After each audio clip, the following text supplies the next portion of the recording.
Let's start off by talking about high school. Who was your favorite teacher in high school? I think my favorite teacher in high school was Miss Malika. She was my second grade teacher. And I think she eventually, like at the later stages, she became my eighth grade teacher as well. So I was very familiar with her and she remembered me. So we had good memories together. What was your favorite subject in high school? My favorite subject would be, I think, was English because I liked reading stories and novels, and it just kept me engaged. Wherein, like with the other subjects, you had to, it was more technical, but I enjoyed the reading bit, and I still do enjoy reading. So I'd say English. Do you ever miss being in high school? I do actually, because I started working very early. I did not get to experience the university or college. So the memories that I have or the friends I have is from high school. And I do think about times where we could just go back and have a reunion and like have that moment again. Now let's talk about transportation. Do you take public transportation or private transportation? I do not like public transportation. I moved to Dubai a few years ago and I got my driving license just because I hated going in metros or buses. So I got my driving license and I enjoy driving. Is it easy to catch public transportation in your country? In my country, yes, it's quite easy and convenient, I would say. The streets are very busy, the traffic is crazy. So it's easier for people to get to work with public transportation. Yeah. Is driving a private car popular in your country? I would say in countryside, it's quite popular as there's not as much modes of transport as in the big cities. So in the countryside, it's quite popular, wherein in the big cities, people prefer taking public transportation. It's faster, it's convenient. Now let's talk about the internet. How often do you use the internet? I think every day we are also addicted to internet. So yeah. What are your favorite websites to visit? I think it's Instagram. I think Instagram is the one website I use every single day whenever I'm bored, just to see what my friends are up to. And that's, yeah, Instagram. Do you think that you ever use the internet too much? Um, I'd say when I'm having a bad day, I would just stay home and like scroll on Instagram and just try to escape reality in a way. But on the other days, like when I'm out, I do not use Instagram or any social media websites that much. Now let's talk about your free time. What do you normally like to do in your free time? A lot of things, actually. I think I'm someone who likes variety in everyday life. So just going out, checking out a new place or trying different activity, seeing my friends. Yeah, I try to keep busy on my days off. Are you very active in your free time? I like to think I am active, yes. If I have nothing to do, I just go to the gym or to the pool, read a book. But I try to do something on my free time, something, yeah. What do you normally like to do on the weekend? Like I mentioned earlier, I like to see my friends, try a different restaurant, cafe, or an activity. Just last weekend, I went to try this ice bath. You just jump into a bucket of ice. So just, yeah, try different things. Describe a day when you thought the weather was perfect. Where were you? I was in Dubai a couple of months ago.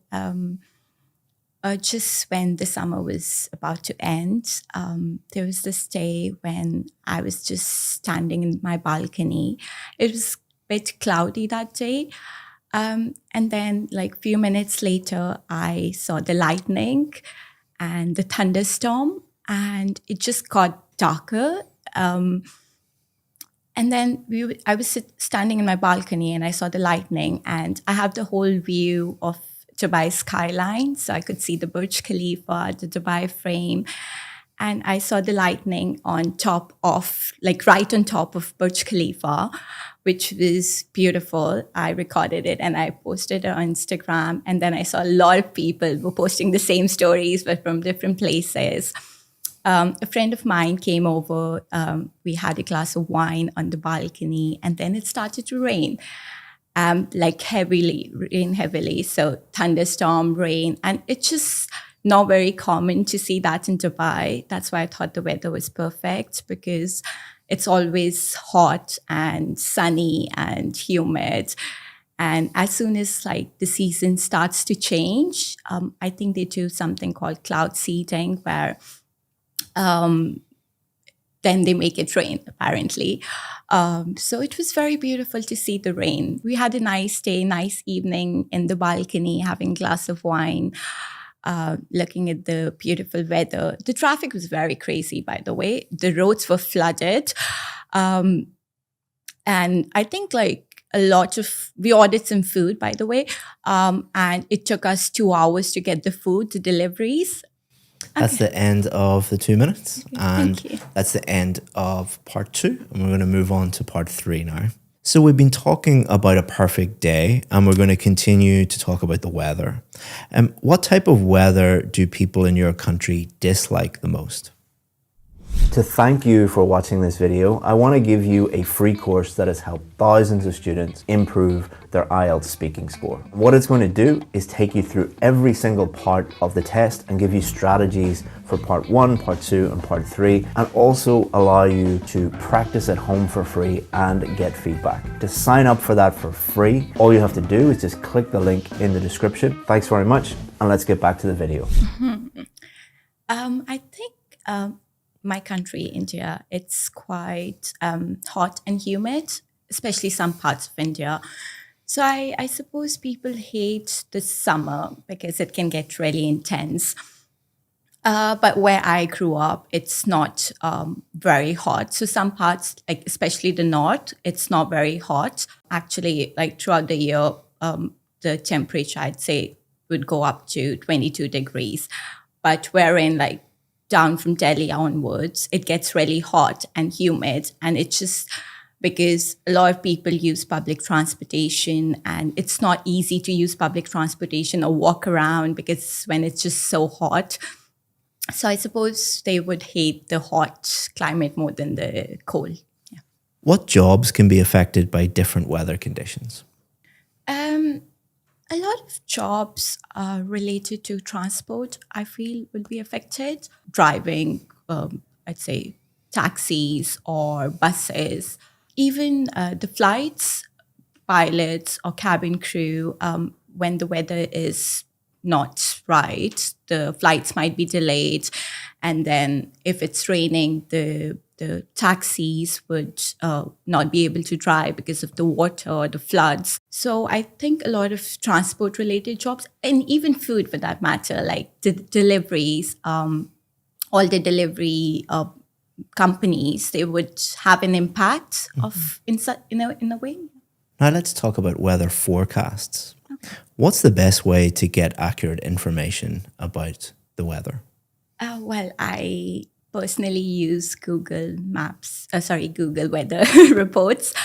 I'm not very sure about this one because it depends from person to person. For me, I think Google weather reports are quite accurate, but I do not have a clear answer for that. Is it easy to predict the weather in your country? I suppose it is, yeah, because like I said earlier, some parts of India, the weather the temperature doesn't go over a certain degrees, but wherein some parts are really hot and humid throughout the year. So I think it's quite easy to predict. But when it comes to rain or monsoon season, it's a bit hard. Like a few months ago, in the north of India, it was raining heavily and the rain did not stop for, I'd say 2 weeks. So that was not predictable.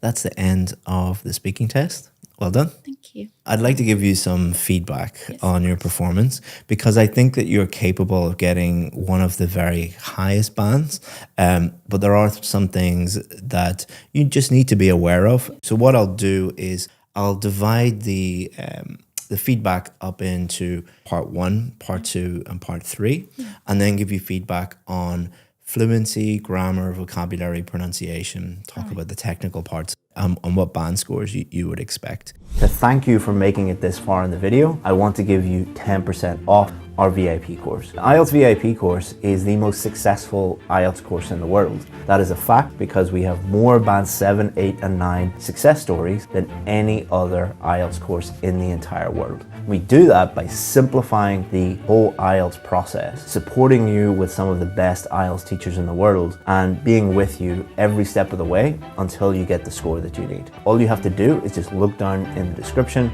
just click that, and you can sign up. If you have any questions about the VIP course, always feel free to get in touch with us. We answer 100% of the questions that we get. Hope that you become a VIP. If not, enjoy the rest of this free video. Part 1 was great, and you developed your answers enough. It was like talking to a friend or talking to a colleague. You could tell that you were a little bit nervous, but those nerves didn't really, in part 1 anyway, didn't really prevent you from doing well. And you were, answering the questions naturally. Your nervousness didn't cause any problems with fluency. On test day, you might be even more nervous. So a lot of my advice to you will be about kind of preventing nerves taking over. The way I always describe it is our brain is kind of like a computer, and stress is like opening too many programs on your computer. Like you might have a great MacBook Pro, but if you put it under stress, everything kind of slows down. And that's just, I think, the same with you. You've got a MacBook Pro up there for speaking English, but you're putting a little bit too much pressure on yourself. So the enemy is really yourself, if that makes sense. And you're more than capable of doing well. And what I would always say is, I know it's difficult because you're speaking to an examiner you've never met before, but imagine a friend. Imagine someone you're close with, and they're just asking you these questions. Imagine you're in a coffee shop in your local area having a coffee. Maybe if they ask you some of these questions, you'd be like, "What? Why are you asking me that?" But just that sort of frame of mind, that attitude, that often does help students. The other thing to know is, like, I would not lie to you. I'm telling you that you are very, very good. You are more than capable. So you should have confidence in yourself. Part 2 was good also. There was a little bit of repetition halfway through. You were like, yeah, my friend came around, I had a glass of wine. That would be a problem if you constantly did that. So if you said something like, there was lightning, my friend came around, we had a glass of wine, we put it on Instagram. Yeah, there was lightning that day, and my friend came around. You didn't do that. You just repeated one little bit. The reason you did that, I think, I might be wrong, is you were trying to think of more things and you wanted to keep talking while, was that correct? Yeah, that's correct. Okay. So the examiner will recognize that and probably won't mark you down for that. Okay. They would only mark you down if you did that a lot, because there's 4 bullet points. What a lot of students do is they will talk about the bullet points, the 4 or maybe some other things for a minute, and then they'll just go back and they'll rehash them. They'll just repeat them. You didn't do that, but again, on test day, if you get nervous, it's kind of like a defensive thing to do, is like, look at the bullet points again. Oh, I'm just going to talk about those things. So a good tip is to add maybe 3 or 4 more bullet points. Okay. Common things like how you felt, past, present, future, examples, stories, things related to that topic. And then when you start to think, oh, I'm running out of things to say, just look down, talk about that, and then talk about that. So just give yourself enough ammunition to use. Part 3, you did very well.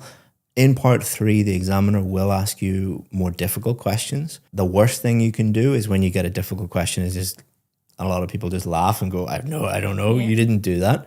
Even though you did get one question that you didn't know a huge amount about, you did very well because you attempted an answer. if you attempt an answer, what you're saying to the examiner is, I don't know about this topic specifically, but there's nothing wrong with my English. Yeah. Remember, it's an English test. It's not a knowledge test. It's not an IQ test. Now, band 9 is the top mark. Yeah. I think you could be capable of getting a band 9, but let's see whether you would actually get a band 9. The first thing is pronunciation. The examiner will be thinking about two things. Clarity, can they understand all the words that you're saying? And then higher level pronunciation features. So we'll talk about clarity first.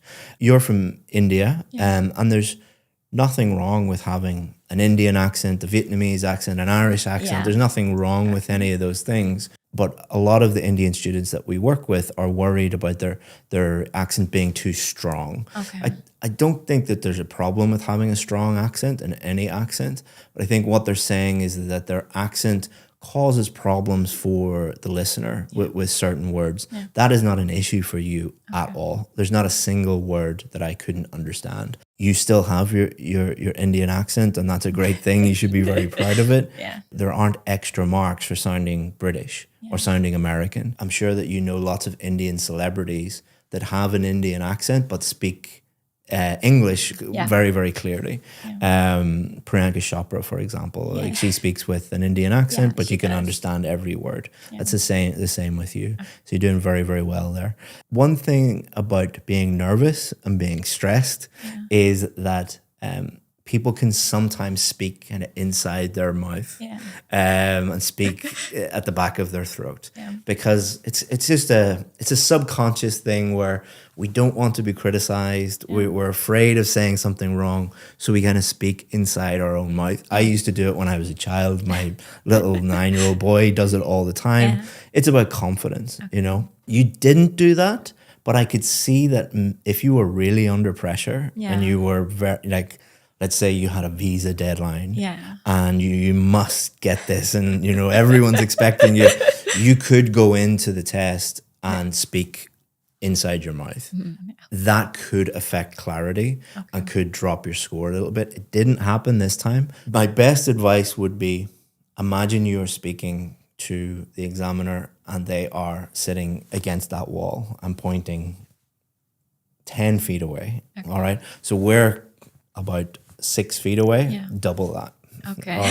All right. Don't be afraid of, like, I'm speaking quite loud to you at the minute. Don't be afraid of, because you seem the type of person that maybe thinks speaking loudly at someone is rude, and some, I don't know, some different cultures out there. Is that the case in India or? Yeah, it is, I think. I'm Irish, so we don't care how loudly we, you know, if you go to an Irish pub, you'll hear how the volume that most people speak. Up the volume a little bit. Again, pretend that they're 10 feet away instead of 6 feet away. You also use higher level pronunciation features quite well. Intonation. So the intonation is when our voice goes up and our voice goes down. If I come home late and my wife says, fine. That doesn't mean fine. You know? So we use intonation to convey meaning. So fine, the same word, two completely different meanings. One, I'm in trouble, one, everything is actually fine. When people are nervous, they tend to have quite flat intonation. You didn't do that, but on test day, just be aware of that. A good tip is to, before the test, record yourself speaking and listen to your intonation. If I listen to you speak to your friends, your intonation would be more extreme, I think, because hey, how's it going? You know, more when people are in a test and they're nervous and they're formal, they tend to speak more like this and very, very formal. It is not a formal test, and you might get an examiner who is very friendly. Sometimes you don't. Sometimes they had everybody has a bad day, and their intonation might be quite flat and formal and robotic. And people often mirror other people, especially when there's a power dynamic, like someone seems more powerful because they're an examiner. Some students go in and they have great intonation outside the test, and then they go into the test and their intonation, their speech patterns are a little bit rigid and formal and robotic. That wasn't the case, I don't think, with you. A little bit maybe, but not a big deal. Okay. Next is coherence and fluency. Coherence is, did you answer the question? It's like if I asked you to talk about when the weather was perfect, did you actually mention a day when the weather was perfect? And you did all the questions, you actually answered them, and you developed them enough. Even some of the questions in part 3 that you had difficulty with, you developed them enough. And that was absolutely fine. I have no problems with that at all. Your fluency, the only time when you had an issue with fluency was in the middle of part 2 when you were reformulating things and you were repeating things to try and think of other things. That is fine because you only did it once in part 2. It's not like they focus in, oh, you paused one time or you repeated something one time. They will listen to the whole thing and base the score on the whole thing. And you did an excellent job overall. You did pause at some times in part 3 when you were trying to think, but that had nothing to do with your language ability. Some people pause when they're trying to think of what's the correct adjective, or what's the correct verb to use, and what's the tense to use. You didn't do that. It was only really about ideas. And again, that's related to stress and nervousness because people think that the examiner wants the best idea or the correct idea. Remember, it's a speaking test. There are no extra marks for great ideas. You could be the leading expert in the world on weather and weather forecasting, or you could know nothing about it. It doesn't matter. All that matters is your pronunciation, your fluency, your grammar, and your vocabulary. So just do what you did. And if you get an unusual topic or a topic you're not comfortable with, do what you did, which is attempt it, but explain like, I don't really know much about this. And again, just don't put too much pressure on yourself thinking, I need to give the world's greatest answer. You don't. For grammar, so there's two things the examiner will think about. One is the range of your grammar. Do you have enough grammar? So if I ask you about the past, do you know how to use past simple, present perfect? If I ask you about things to do in the future, do you have future structures? Do you know how to use comparatives and superlatives and all of these different little grammar structures? Everything that I threw at you, you were able to cope with that. So I don't think there's any problem with your range of grammar at all. The second thing that the examiner will think about is your accuracy. Overall, your accuracy is very good. There's no systematic errors. What a systematic error is, every time you use that part of grammar, such as articles or prepositions, every time or nearly every time you use it, you make a mistake. That means that system, that part of the grammar, you don't know how to use that yet. You don't have that, but you do have little slips every now and again. And those are not a huge problem. So for example, you have these errors. Most of the time you use prepositions correctly, but sometimes you have little slips. So most of the time you use articles, you use them correctly, but sometimes you make little slips, but they're quite rare. And they don't stop me understanding what you're saying. So if you said to me, my friend and I went to a cinema instead of my friend and I went to the cinema, that doesn't stop me understanding that you and your friend went to a cinema. So for grammar, you would get a very high score, but on test day, if you're nervous and that MacBook Pro starts having too much pressure on it, just like a computer, we make more mistakes when we're nervous and when we're stressed out. So there's nothing wrong with your grammar. Again, the biggest enemy is really yourself. The more pressure you put on yourself, the more mistakes that you will make. Vocabulary. So there's two things that the examiner will think about. Accuracy. Are you using words accurately to describe things? And nouns, verbs, adjectives, are those actually accurate, the words that you're using? You've no problem with accuracy at all. And then the second thing is range. When I ask you about weather, do you have enough weather vocabulary to do that? When I ask you about, we were talking about high school and education, do you have enough vocabulary? You do, but I think that you play it safe a little bit. So the weather was nice. Are there other ways that you could describe the weather? That is not inaccurate. And there's nothing wrong with that. But in a speaking test, you you are capable of showing off your vocabulary more. Now, for the vast majority of people, I would say the opposite. Especially people from India tend to show off and add in these crazy big, long, amazing words, and they think that will boost their score. You have the opposite problem, which I think which is quite rare, is you're capable of using more vocabulary, but you play it quite safe. And it all depends on what score you want.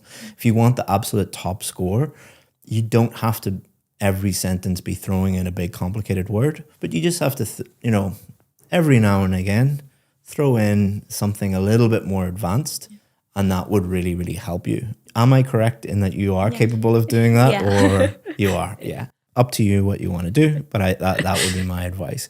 So for pronunciation, if you were nervous and you were speaking inside your mouth, you would get, on test day, you would probably get a band 8. But I think that you are capable of a band 9. I think today you were a band 9, which is the top score. Fluency on test day, if you were repeating things a little bit and you're searching for ideas and you're putting too much pressure on yourself, you possibly could get a band 8. I think you're capable of getting a band 9. Today, I think that you were a band 9, which is the top score. What it says for grammar is that even a band 9 student can make slips.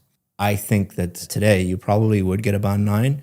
On test day, if you're nervous and you make them a wee bit more regularly, you would get a band 8. Vocabulary, I think today you were a band 8 because all of your stuff is accurate, but you're playing it too safe. Today you would get a very, very high score, but in our next test, I'll be expecting an even higher score because I think you can do way better than you're currently showing.